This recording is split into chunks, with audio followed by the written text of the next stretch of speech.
আমরা তোমাদের যে সাজেশন নিয়ে বিষয়ে কথা বলি।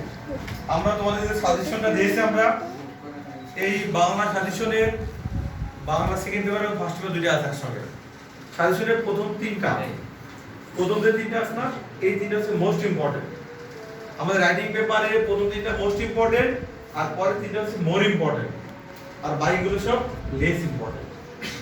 এই জন্য তোমাদের কাজ হচ্ছে মোস্ট ইম্পর্টেন্ট গুলো পড়া। যেমন কম্পোজিশনের কথা বলি বাংলা ব্যাকরণে, ওই তিনটা যত সর্বোচ্চ পয়েন্ট আছে তোমরা লিখবা, ঠিক আছে? ওইটা পয়েন্টগুলো লিখবা এবং ওইটা হাইলাইটস করবে, এবং ইন্ট্রোডাকশন এবং কনক্লুশন। ইন্ট্রোডাকশন অনেক সুন্দর কথা লিখবা। ইন্ট্রোডাকশন লিখবা না I am student of class SSC, I M a doctor. আমরা ইংলিশ কম্পোজিশন লেখা দেখলাম I am student of SSC. এটা তো একটা ন্যূনতম মানে সেন্সলেস হয়ে কথা বলা হয়। কথা বলতে কষ্ট দেখলাম না।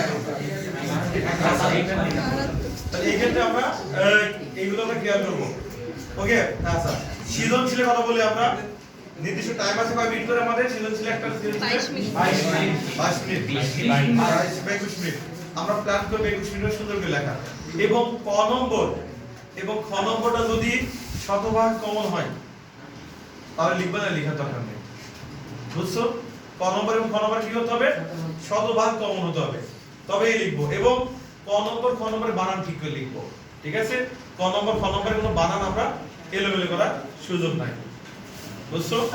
আচ্ছা, এরপরে আমরা এমসিকিউ কথা তো বললামই। আর টোটাল টাইমে আমরা পরীক্ষা শেষ করব। যখন লাস্টে সৃজনশীল লেখার সময় টাইম কম পেলাম, কি করব আমরা? তখন আমরা শর্ট করে দিতে পারবো। গটা মনে করে এক পৃষ্ঠা লিখলাম, ঘ এক পৃষ্ঠা লিখে তো মানে মেইন যে টপিকস বা থিমটা ওইটা আমরা ডিসকাস করব ওখানে। আমরা এখানে অন্য কিছু আর এলোমেলো কথা লিখবো না। তবে আমাদের ওই অ্যাক্টিং টু টেক্সট বুক অনুযায়ী আমরা লিখবো। এলোমেলো কথাটা লিখে টাইম নষ্ট করার দরকার নেই আমাদের।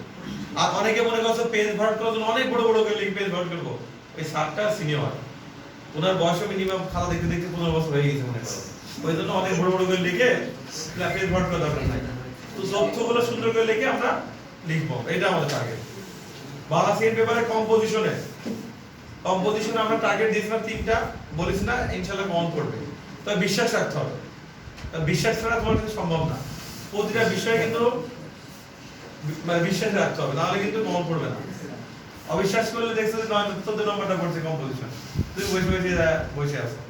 তাহলে এটা লেখার সময় আমরা মিনিমাম মানে 15 প্যারা, পুরোটা প্যারা লিখবই। আমার যদি প্যারা না থাকে আমার কাছে, এখন আমি করব 5 দিন বা অনলাইন থেকে দেখবো। আমরা অনলাইন থেকে প্যারাটা শুধু লিখে 2-3 লাইন হাইলাইটস করব।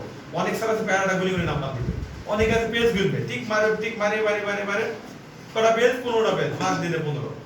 কটা পেজ? 18 পেজ, নাম 18 দিয়ে দেবে। বুঝা গেছে? এইগুলো আমরা কিন্তু খেয়াল করব। আমাদের টার্গেটই হচ্ছে 99।